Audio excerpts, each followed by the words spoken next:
BTV ত্রিপুরার special বুলেটিনে আপনাদের স্বাগত। দেশের অর্থনৈতিক সংকট রুখতে মোদী সরকারের বড় দাওয়াই, দেশবাসীকে সোনা কিনতে বারণ করেছেন মোদীজি। দেশ জুড়ে এই মুহূর্তে সবচেয়ে বড় খবর, উৎসব হোক কিংবা বিয়ে, আগামী 1 বছর কোনো সোনা কেনা চলবে না। হ্যাঁ, দেশের আমজনতার কাছে এমনই এক ঐতিহাসিক ত্যাগের আবেদন জানিয়েছেন স্বয়ং প্রধানমন্ত্রী নরেন্দ্র মোদী। আর প্রধানমন্ত্রীর আবেদন ঘিরেই ভারতের রাজনীতিতে এই মুহূর্তে তৈরি হয়েছে রাজনৈতিক তরজা।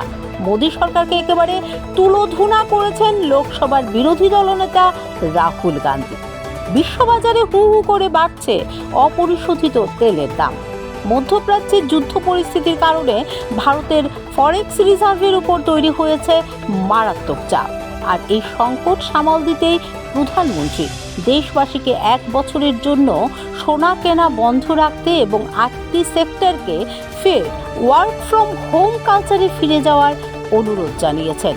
কিন্তু প্রধানমন্ত্রীর এই মন্তব্যকে মোটেও হালকাভাবে নেয়নি বিরোধী শিবির।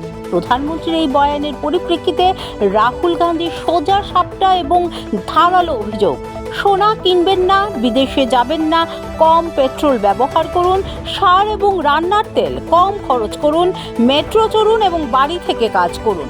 এগুলো কোনো উপদেশ নয়, এগুলো মোদী সরকারের চরম ব্যর্থতার প্রমাণ।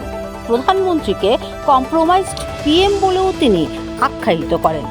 রাজনীতির এই লড়াইয়ে রাহুল গান্ধী যখন আজ মোদী সরকারের এই আবেদনকে ব্যর্থতা বলে দেখে দিচ্ছেন, ঠিক তখনই বিজেপি মনে করিয়ে দিচ্ছে আজ থেকে ঠিক 59 বছর আগে 1967 সালে ঠিক এরকমই ফরেক্স সংকটের মুখে পড়েছিল ভারতবর্ষ।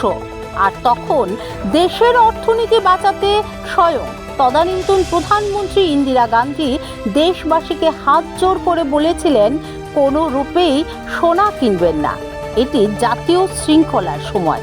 শুধু তাই নয়, 1968 সালে ইন্দিরা গান্ধী দেশ জুড়ে কঠোর গোল্ড কন্ট্রোল অ্যাক্ট জারি করেছিলেন। এরপর 2013 সালেও কংগ্রেস অর্থমন্ত্রী পি চিদাম্বরমও দেশবাসীকে সোনা কেনা বন্ধ করার একই অনুরোধ করেন।